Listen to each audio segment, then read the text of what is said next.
Hi நண்பர்களே, good morning. நம்ம 5 வகையான வத்தல் குழம்பு மற்றும் பச்சை சுண்டைக்காய் சேர்த்து புளிக்குழம்பு செய்கிறோம் அப்படின்னு சொல்லியிருந்தோங்க. இப்போ அதனுடைய ப்ரிப்பரேஷன் தான் நம்ம பார்த்துட்ருக்கோம். அதற்கு நம்ம தேவையான அளவு, அதாவது ஒரு 200 கிராம் அளவுக்கு தான் ஒவ்வொரு புளிக்குழம்புமே நம்ம செய்ய போகிறோங்க. அதுக்கு நம்ம ஃபஸ்ட்டு என்ன பண்ணிக்கிறோம் அப்படின்னா, கடுகு, வெந்தயம், ஜீரகம் 3ஐயும் நல்லா பொன்னிறமாக வறுத்துட்டு அதை நம்ம அரைச்சி எடுத்துக்கிறோம் மிக்சியில். அதை அரைச்சி எடுத்து வச்சதுக்கு அப்புறம் நம்ம என்ன பண்ணுறோம் அப்படின்னா, தேவையான அளவு நல்லெண்ணெய் தாங்க ஆட் பண்ணணும். அப்போ தான் நமக்கு ரொம்ப நாள் கெட்டு போகாமல் இருக்கும். ஸோ நல்லெண்ணெய் ஆட் பண்ணிவிட்டு கடுகு, பச்சை கடலை பருப்பு, உளுத்தம்பருப்பு, ஜீரகம் எல்லாமே சேர்த்து ஆட் பண்ணதுக்கப்புறம் நமக்கு ஸ்மெல்லுக்காக வரமிளகாய் ஆட் பண்ணுறோங்க. வரமிளகாய் ஆட் பண்ணதுக்கப்புறம் என்ன பண்ணுறோம், நான் ஆல்ரெடி உங்களுக்கு சொல்லியிருக்கேன், கருவேப்பிலை நான் முன்னாடியே ஆட் பண்ண மாட்டாங்க. ஏன்னா அது ரொம்ப ட்ரை ஆயிரும் அப்படிங்கிறனால. ஸோ வெங்காயம் ஆட் பண்ணி நல்லா வதங்கினதுக்கப்புறம் கருவேப்பிலை ஆட் பண்ணியிருக்கேன். தேவையான அளவு அந்த வெங்காயம் வதங்கும் போதே கொஞ்சம் சால்ட்டு ஆட் பண்ணிக்கோங்க. அப்போ தான் வெங்காயம் சீக்கிரம் வதங்கும், சரிங்களா? ஸோ அந்த மாதிரி தாங்க நானுமே ஆட் பண்ணியிருக்கேன். நல்லா இப்போ வெங்காயம் வதங்கிடுச்சு. வதங்கினதுக்கப்புறம் நம்ம என்ன பண்ணுறோம் அப்படின்னா, சிறிதளவு, அதாவது நம்ம டொமேட்டோ பவுடராக நான் எப்போவுமே பவுடராக்கி வச்சுக்குவேங்க. டொமேட்டோவை கட் பண்ணி அதை ட்ரையரில் போட்டு காய வச்சுக்கிட்டு ஸ்டோர் பண்ணி வச்சுக்கிறோம். ஸ்டோர் பண்ணி வச்சதுக்கப்புறம் என்ன பண்ணுறோம் அப்படின்னா, அந்த தக்காளியை நம்ம நல்லா மிக்சியில் போட்டு பவுடராக்கி எடுத்து வச்சுக்கிறோம். புளிக்குழம்புக்கு எல்லாமே அந்த பவுடரை சேர்க்கும்போது அது ஸ்மெல்லும் சரிங்க, அதனுடைய டேஸ்ட்டும் சரிங்க, செம்ம பக்காவாக இருக்குங்க. ஸோ அதனால தான் நான் தக்காளியோட பவுடர் ஆட் பண்ணுறேன். இதுவும் இல்லாமல் நாட்டு தக்காளி ஒரு 5 தக்காளி சின்னதாக எடுத்துகிட்டு அது நல்லா பச்சை தக்காளியவே நல்லா மிக்சியில் போட்டு அடித்து எடுத்துகிட்டு அந்த பேஸ்ட்டையுமே நம்ம புளிக்குழம்புக்கு ஆட் பண்ணி யூஸ் பண்ணி பாருங்கள். செம்மவே நல்லா இருக்குங்க. நான் அந்த மாதிரி தாங்க இன்றைக்கி ப்ரிப்பேர் பண்ணியிருக்கேன்.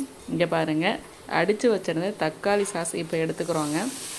இதையும் ஊற்றிட்டு நல்லா கிளறி விட்டதுக்கப்புறம் அந்த பச்சை வாசனை போனதுக்கப்புறம் நம்ம என்ன ஆட் பண்ணுறோம் அப்படின்னா, இந்த புளிக்குழம்புக்கு தேவையான சிறிதளவு மஞ்சள் தூள், மிளகாய் தூள், அது புளிக்குழம்புக்கு நம்ம தனியாலாம் சேர்த்து தனியாகவே ஒரு ஸ்பெஷல் மசாலா ஒன்று ப்ரிப்பேர் பண்ணி வச்சுருக்கோங்க. ஸோ அந்த மசாலாவையுமே நம்ம இப்போ ஆட் பண்ண போகிறோம்.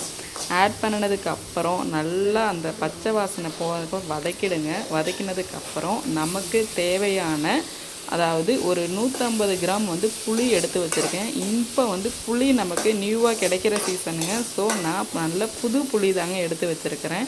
அதில் உள்ள ஓடு இதெல்லாம் எதுவுமே இல்லாமல் புளியை சுட தண்ணியில் ஃபஸ்ட்டு கரைய விட்டுருங்க. அதுக்கப்புறம் நல்லா அதை பிசைஞ்சு வடிகட்டினிட்டு அந்த தண்ணியை மட்டும் எடுத்து நம்ம வைக்கிற இந்த புளிக்குழம்போட சேருங்க. அப்போ நல்ல ஒரு டேஸ்டியாக இருக்கும். அந்த தேவையில்லாத அந்த துகள்கள் எல்லாமே இந்த புளியில் இருக்காதுங்க.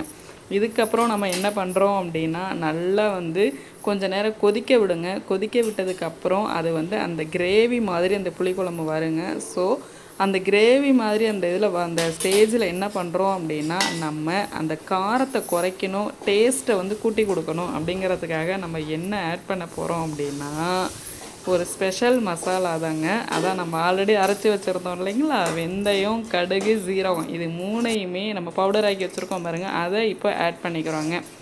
ஆட் பண்ணினதுக்கப்புறம் நம்ம சிறிதளவு வெல்லம் ஆட் பண்ணுறோம். இந்த வெல்லம் ஏன் ஆட் பண்ணுறோம் அப்படின்னா, காரம், புளிப்பு, உவர்ப்பு, துவர்ப்பு இது எல்லாத்தையும் பேலன்ஸ் பண்ணி நம்ம புளிக்குழம்புக்கு டேஸ்ட்டை கொடுக்குற பக்காவான ஒன்று இன்க்ரீடியன்ஸ் அப்படின்னா நமக்கு இந்த வெல்லம் தாங்க. ஸோ இந்த வெல்லமுமே நம்ம கடைசியில் ஸ்டவ்வை ஆஃப் பண்ணும்போது போட்டுட்டோம் அப்படின்னா அந்த புளிக்குழம்பை அடிச்சுக்க நமக்கு ஆளே இல்லாமல் செம்ம டேஸ்ட்டாக இருக்குங்க. நீங்களுமே இப்படி ஒரு தடவை ட்ரை பண்ணி பாருங்கள்.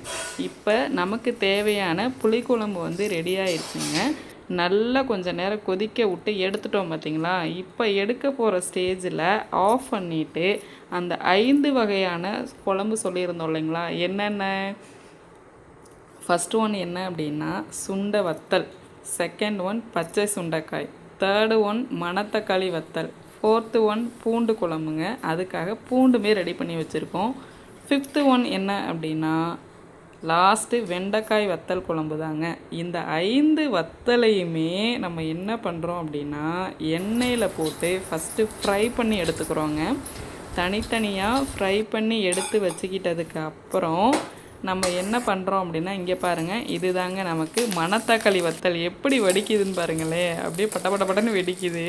ஆனால் இந்த வத்தல் வந்து பொரித்து எடுத்துகிட்டு அப்படியே எம்டி இதுலேயே நம்ம வெறும் வாயிலே சாப்பிடும்போது பாருங்கள் செம்ம டேஸ்ட்டாக இருந்துச்சுங்க. எனக்கு ரொம்பவே பிடிச்சிருந்ததுங்க மணத்தக்காளி வத்தல்.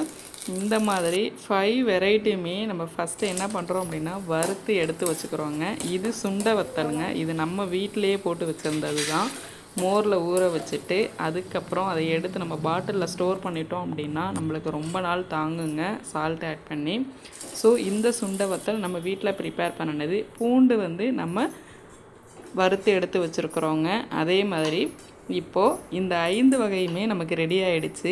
அதில் தனித்தனியாக பாக்ஸில் வச்சுட்டு நம்ம புளிக்குழம்பு வச்சுருக்கோம் இல்லைங்களா, அது இதில் வந்து ஆட் பண்ணிடுறோங்க. ஆட் பண்ணி மிக்ஸ் பண்ணி விட்டுட்டு ஒரு 12 ஹவர்ஸ்க்கு அப்புறம் நம்ம இதை எடுத்து சாப்பிடும்போது அந்த காயோட இதுவுமே அந்த குழம்புல இறங்கிடுங்க. ஸோ ரொம்ப டேஸ்டியாக இருக்குங்க. ஒரே நேரத்தில் நம்ம 5 வகையான புளிக்குழம்பு வந்து ரெடி பண்ணிட்டோம் பாருங்கள்.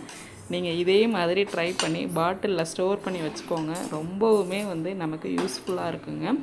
இதில் நல்லெண்ணெய் ஆட் பண்ணி ஸ்டோர் பண்ணி வச்சுட்டோம் அப்படின்னா ஃப்ரிட்ஜில் கூட வைக்கணும்னு தேவையில்லைங்க. நம்ம வெளியிலேயே ரொம்ப நாள் வச்சுருந்து கிட்டத்தட்ட ஒரு 15 to 20 days வச்சுருந்து சாப்பிட்லாம். ரொம்ப நல்லா இருக்குங்க.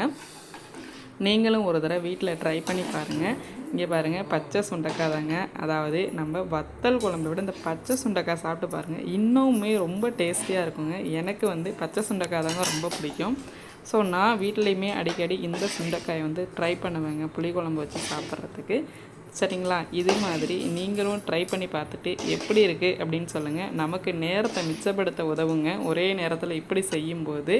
இப்போது 5 வகை வத்தல் அண்ட் பச்சை சுண்டைக்காய் குழம்பு ரெடி ஆயிடுச்சுங்க. பாருங்கள், பார்க்குறதுக்கே எவ்வளோ டேஸ்ட்டாக யம்மியாக இருக்கிறது லுக்காக அப்படின்ட்டு. உங்களுக்கு பிடிச்சிருந்தா லைக் பண்ணுங்கள், ஷேர் பண்ணுங்கள், சப்ஸ்கிரைப் பண்ணுங்கள். இந்த இதை நீங்கள் கண்டிப்பாக வீட்டில் ட்ரை பண்ணி பார்த்துட்டு எப்படி இருக்குது அப்படிங்கிறது கமெண்ட் பாக்ஸில் சொல்லுங்கள் தோழர்களே. நீங்கள் எப்போ சொல்லுவீங்க அப்படின்னு உங்களுக்காக வெயிட் பண்ணிகிட்ருக்கேன். நெக்ஸ்ட் வீடியோவில் நம்ம மீண்டும் பார்க்கலாம். Thank you so much.